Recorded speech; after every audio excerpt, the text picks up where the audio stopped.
Okay.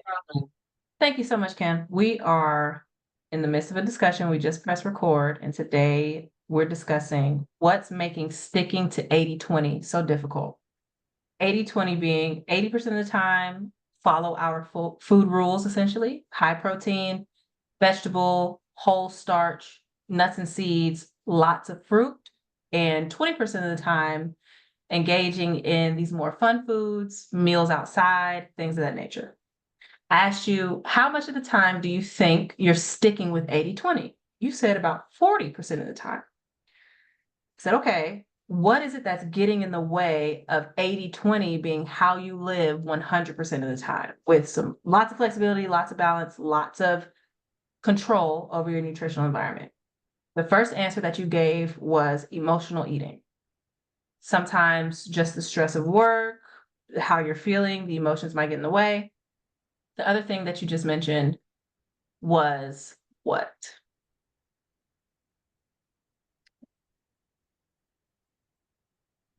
I've already forgot. I You got you. got I got you. The other thing you just mentioned was planning and preparation. Okay. Being prepared. And the undercurrent of being prepared is you can be as prepared as possible. But if you get into your workday and work gets really busy, you might push the meals that you've prepared out so long that by the time that you eat, you are ravenously hungry, right? And you're just kind of reaching for anything that's available. mhm. Okay, here's what we're gonna do. Ready? One,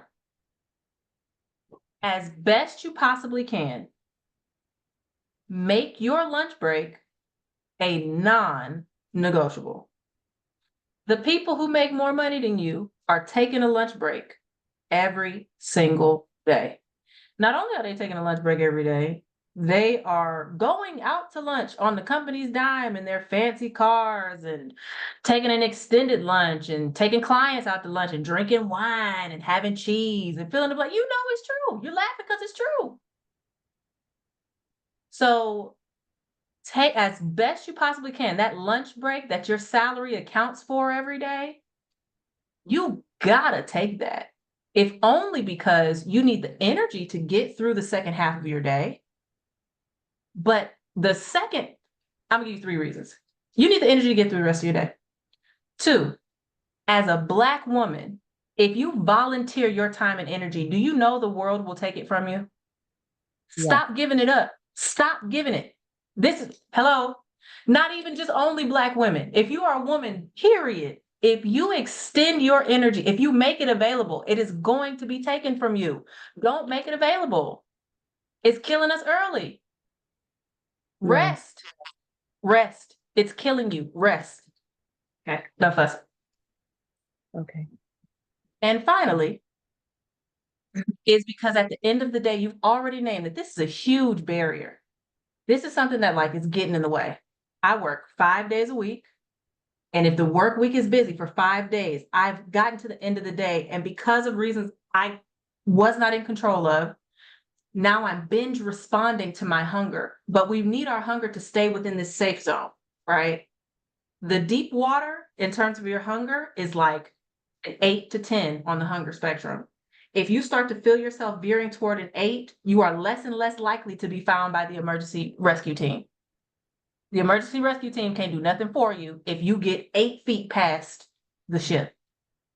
If you find yourself between a 4 and a 7, right? This is exactly where we want to be for the majority of the day in terms of our hunger and fullness signal. That means that if you're not hungry, somebody asks you if you're hungry, like, no, actually, I'm good. But you know that in another hour, you're going to be ravenous.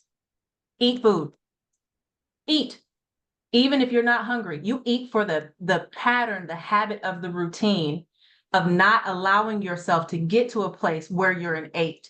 It is always okay to eat at a 4 to keep yourself from sliding to an 8 within the next hour, right? o- It starts though with you being willing to say no to that time that's supposed to legally be packed into your workday. Any questions about that? No, ma'am. Okay. Planning. I've seen your plan. I've seen you put it together. I've seen you structure it. I've seen you do your grocery shopping. I've seen what you have to get, and all of that looks wonderful. But it literally is going to come down to you reclaiming your time and being willing to take that. It has to be scheduled in.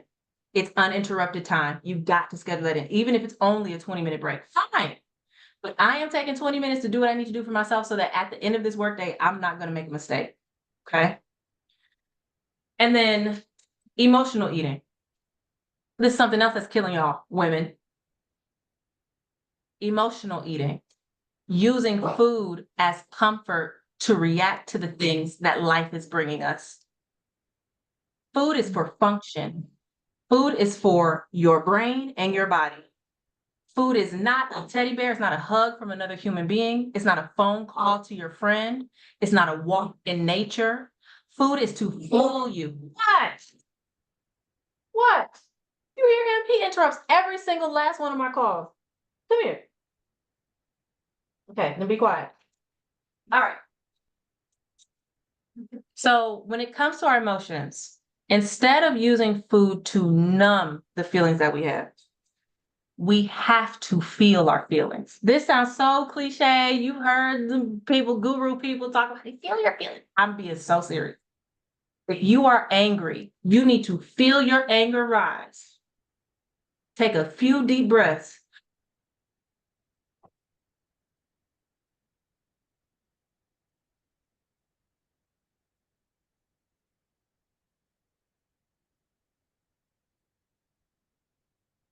Anger that was a 10 is now a 6 in 15 seconds or less. Feel your anxiety, feel your anger, feel your frustration, feel your sadness, feel your disappointment, feel all of those things and allow yourself to work them out. The energy that's energy, it has to move. You move that energy with your breath. You have to move it. And when you find yourself building up specifically negative feelings, I want you to go back to your deep breath. Take as many of them as helps you feel better. But emotional eating is a thing of the past. Emotional eating is no longer how we identify. Kim is no longer an emotional eater. You're not an emotional eater. You're not. You experience emotions, and the only way you've known how to address those emotions is by covering them with food. And you and I have had a conversation off the record because we're recording, but you and I have had a conversation about where all of this even starts. We know where all of this comes from. So it's actually not even emotional eating for the sake of it. It's all that other shit that came way back from way back when. That's what needs to be dealt with. Some conversations need to be had. If they haven't happened, they need to be had. It's getting in your way. Okay. That's true.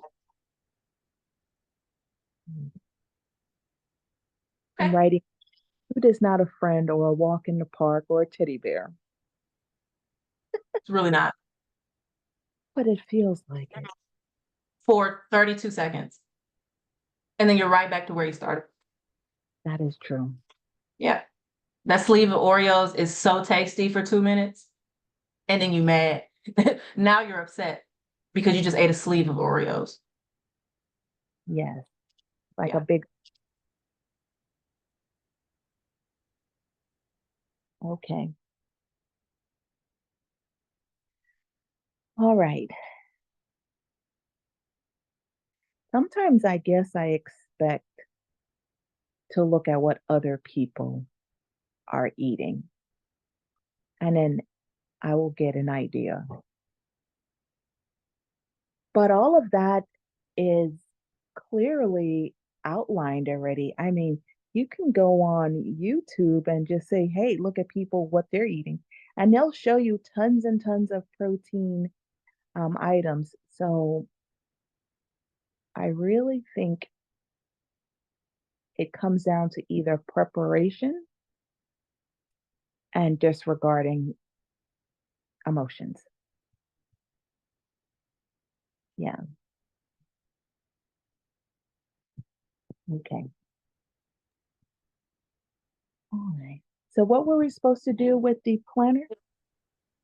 Planner. You said you wanted to come with the, you said, bring my planner. I told you to bring a planner. Yes, we were gonna try that. See, that's something I need to do.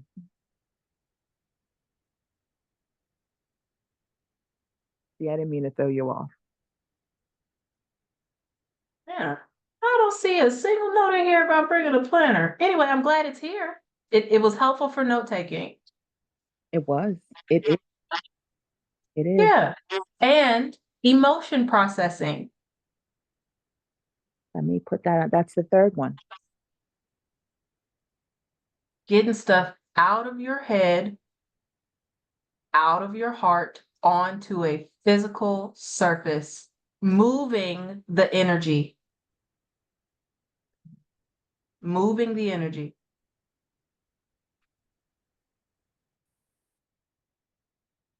Okay. So getting it out of the body and onto the surface. Yes, yes.